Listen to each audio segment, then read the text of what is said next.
Jangan lupa jaga kesehatan, jaga kebersihan diri, memakai masker bila keluar rumah, dan tetap semangat belajar bersama ayah dan bunda di rumah.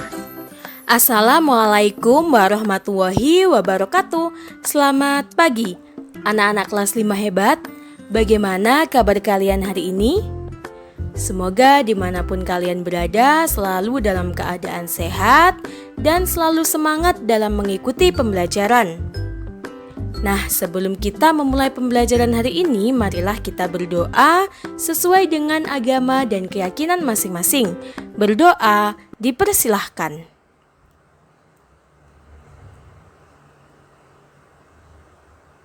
Berdoa selesai.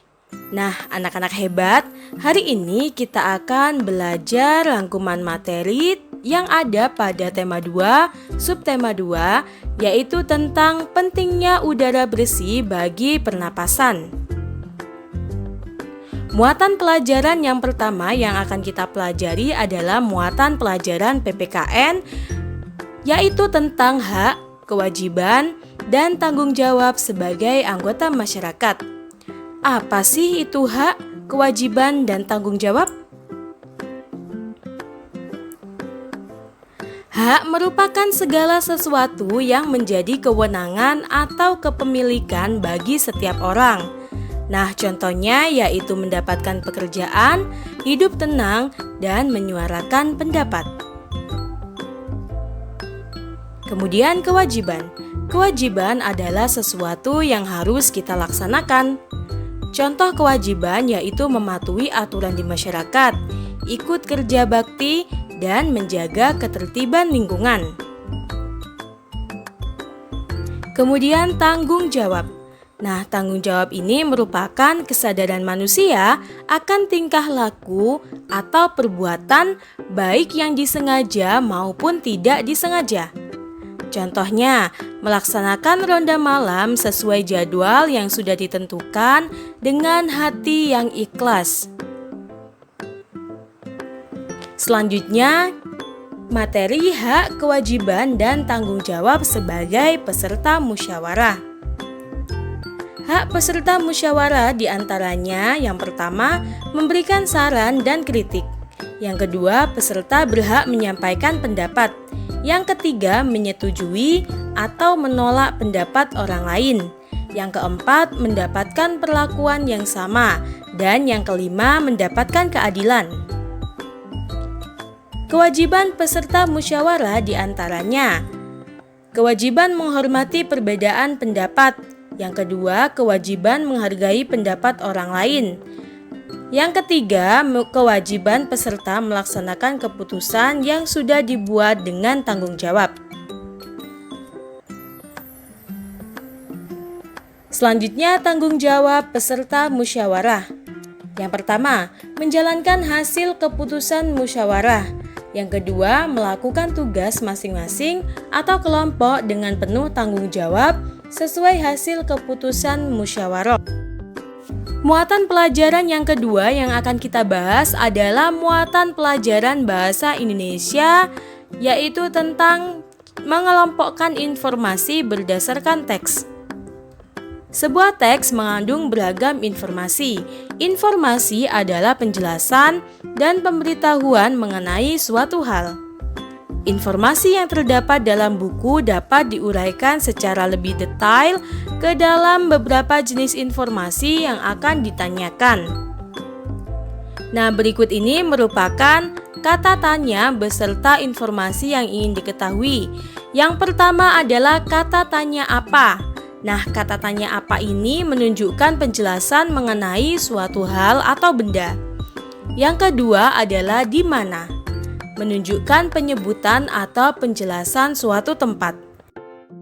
Kata tanya yang ketiga adalah kapan, menunjukkan penyebutan atau penjelasan tentang waktu. Yang keempat adalah siapa, menunjukkan penyebutan nama orang, jabatan, atau pekerjaan. Yang kelima, mengapa, menunjukkan penyebutan alasan atau sebab dalam suatu cerita. Yang keenam, bagaimana, menunjukkan keterangan cara atau proses penjelasan ciri-ciri, atau penjelasan karakter tokoh. Yang ketujuh adalah kata tanya berapa yang menunjukkan jumlah atau banyak benda. Muatan pelajaran yang akan kita bahas selanjutnya yaitu muatan pelajaran IPA tentang gangguan pernapasan pada manusia. Nah, anak-anak perlu kalian ketahui gangguan pernapasan ini disebabkan oleh beberapa faktor. Yang pertama adalah faktor fisik, yaitu faktor yang berasal dari jasmani atau diri sendiri. Yang kedua adalah faktor penyakit, yaitu faktor yang berasal dari gangguan kesehatan. Yang ketiga adalah faktor lingkungan, yaitu faktor yang berasal dari daerah sekitar kita. Nah, berikut ini merupakan beberapa gangguan pernapasan pada manusia. Yang pertama adalah asma. Asma adalah penyumbatan saluran pernapasan yang dapat disebabkan oleh debu, udara dingin, alergi terhadap makanan tertentu, atau kelelahan. Gejala penyakit asma yaitu dada terasa sesak, batuk, dan napas terasa berat. Pengobatan asma dapat dilakukan dengan memberikan inhaler. Alat tersebut berfungsi untuk memasukkan obat ke dalam saluran pernapasan secara langsung dengan cara dihirup melalui mulut. Gangguan pernapasan yang kedua adalah influenza. Influenza atau bisa kita menyebut dengan flu adalah gangguan pada organ pernapasan yang disebabkan oleh virus. Gejala penyakit flu yaitu sakit kepala, demam, kemampuan penciuman berkurang, hidung tersumbat oleh lendir, badan terasa letih, dan nafsu makan berkurang. Nah, pengobatan flu ini dapat dilakukan dengan minum obat sesuai resep dokter, serta meningkatkan daya tahan tubuh dengan mengonsumsi makanan sehat dan bergizi. Gangguan pernapasan yang ketiga adalah bronkitis. Bronkitis adalah infeksi atau peradangan saluran bronkus yang biasanya disebabkan oleh virus. Gejala penyakit bronkitis yaitu batuk berdahak, demam, dan sesak napas. Pengobatan bronkitis ini dapat dilakukan dengan minum obat sesuai resep dokter, kemudian istirahat cukup, dan mengonsumsi makanan sehat dan bergizi. Gangguan pernapasan yang ketiga adalah tonsilitis. Tonsilitis adalah peradangan yang terjadi pada amandel atau tonsil yang disebabkan oleh virus atau bakteri. Gejala penyakit tonsilitis ini yaitu membesarnya tonsil dan menimbulkan rasa sakit. Selain itu, muncul selaput putih di sekitarnya. Nah, pengobatan penyakit tonsilitis ini dapat dilakukan dengan minum obat sesuai resep dokter serta mengonsumsi makanan dan minuman yang bersih.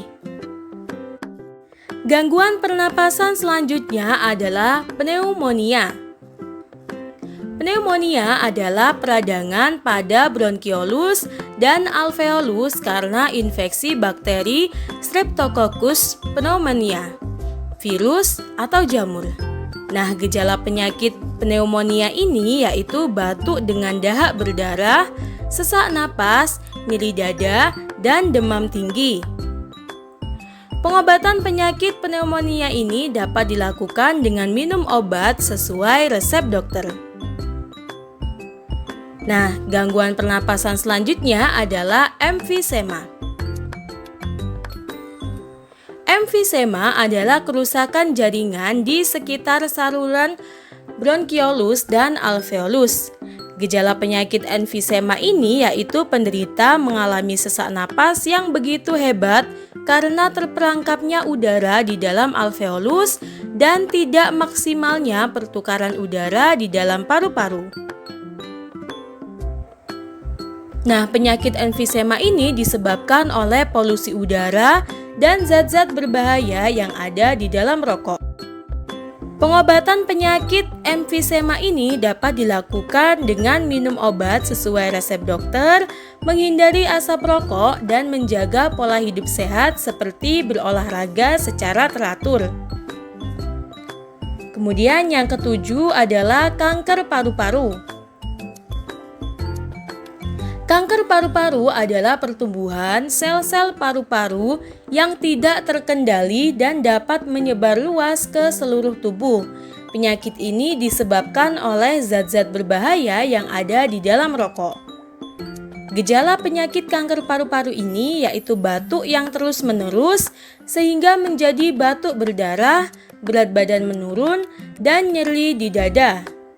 Pengobatan penyakit kanker paru-paru ini dengan melakukan kemoterapi dan radioterapi. Dan gangguan pernapasan yang ke-8 yaitu tuberkulosis. Tuberkulosis atau TB adalah penyakit paru-paru yang ditandai oleh munculnya bintil-bintil pada dinding alveolus dan dapat menyebabkan kematian pada jaringan di sekitarnya. Nah, penyakit ini disebabkan oleh bakteri Mycobacterium tuberculosis. Gejala penyakit TB yaitu penderita akan mengalami napas yang terengah-engah, demam, keringat di malam hari, dan berat badan turun. Pengobatan penyakit tuberkulosis ini dapat dilakukan dengan minum obat sesuai resep dokter. Muatan pelajaran yang akan kita pelajari selanjutnya adalah muatan pelajaran IPS tentang pengaruh kegiatan ekonomi terhadap kesejahteraan masyarakat. Nah, yang pertama, kegiatan produksi. Pengaruhnya adalah mendapatkan keuntungan sehingga mencukupi kebutuhan hidup. Kemudian yang kedua, membuka lapangan pekerjaan. Yang ketiga, mengurangi pengangguran. Selanjutnya ada kegiatan distribusi. Nah, pengaruhnya yaitu mempercepat hasil produksi sampai kepada konsumen, kemudian mempercepat kebutuhan masyarakat. Yang ketiga adalah kegiatan konsumsi. Dengan mengonsumsi barang, konsumen mendapatkan kepuasan. Kemudian, secara otomatis, produsen juga akan menghasilkan keuntungan pada kegiatan konsumsi ini. Selanjutnya, jenis-jenis usaha yang dikelola secara perorangan dan kelompok. Yang pertama yaitu usaha perorangan. Nah, usaha perorangan ini hanya bertanggung jawab terhadap dirinya sendiri. Keuntungan dan kerugiannya ditanggung oleh orang tersebut secara langsung. Contohnya, yang pertama adalah toko. Yang kedua, bengkel motor. Yang ketiga adalah warung. Jenis usaha yang kedua adalah firma. Nah, pada firma ini perusahaan yang didirikan oleh paling sedikit 2 orang. Setiap anggotanya memiliki hak melakukan tindakan. Resiko kerugian pun ditanggung bersama. Yang ketiga adalah persekutuan komanditer atau CV. Nah, CV ini merupakan usaha yang memiliki 2 macam anggota, yaitu anggota aktif dan anggota pasif. Anggota aktif berperan dalam menjalankan roda usaha, sedangkan anggota pasif bertanggung jawab dalam pemberian modal usaha. Nah, salah satu contoh CV yang ada di Indonesia adalah CV Indaco Trading Co. yang bergerak di bidang dealer kendaraan Honda. Yang keempat adalah perseroan terbatas atau PT. Nah, PT ini merupakan perusahaan yang modalnya dihimpun dari beberapa orang dengan cara menjual saham, yaitu surat tanda keikutsertaan penanaman modal. Pemilik saham memiliki kewenangan terhadap perusahaan tersebut dan berhak mendapatkan laba perusahaan.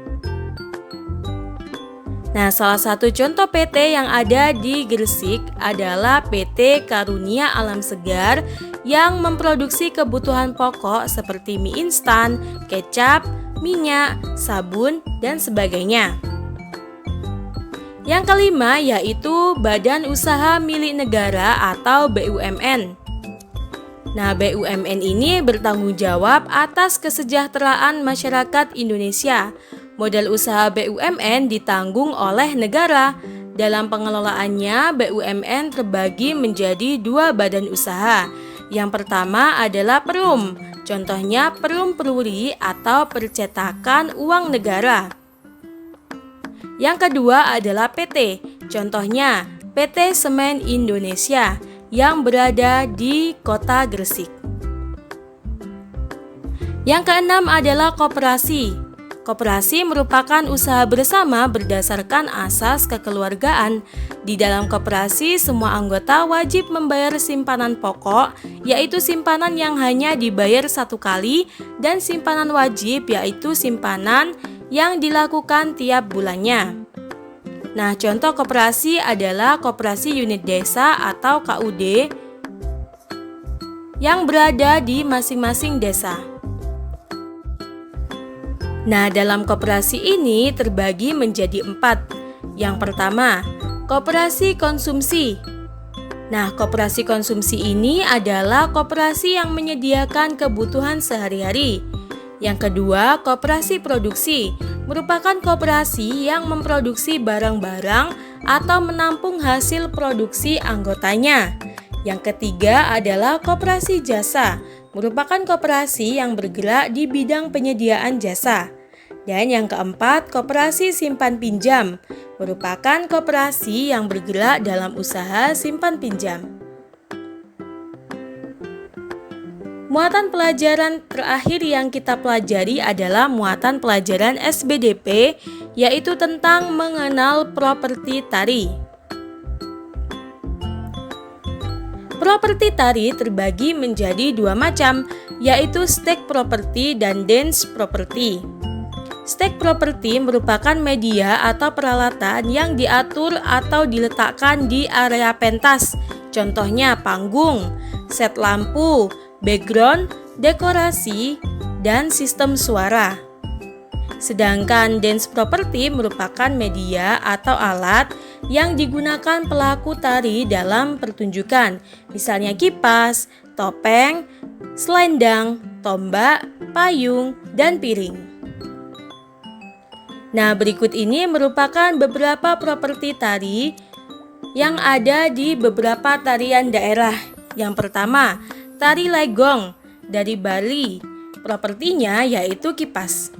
Kemudian yang kedua, Tari Baksa Kembang yang berasal dari Kalimantan Selatan dengan properti rangkaian bunga. Yang ketiga adalah Tari Payung yang berasal dari Sumatera Barat dengan menggunakan properti payung. Yang keempat adalah Tari Topeng Cirebon yang berasal dari Jawa Barat. Properti yang digunakan adalah topeng. Kemudian yang kelima adalah reog dari Jawa Timur. Properti yang digunakan adalah topeng reog. Kemudian yang keenam adalah Tari Pendet yang berasal dari Bali. Properti yang digunakan adalah bokor atau mangkuk perak berisi bunga. Dan yang terakhir adalah Tari Bondan yang berasal dari Jawa Tengah. Properti tari yang digunakan adalah payung, boneka, dan kendi. Sampai di sini dulu pembelajaran kita hari ini. Semoga apa yang kita pelajari hari ini menjadi bermanfaat. Thank you for watching. Wassalamualaikum warahmatullahi wabarakatuh.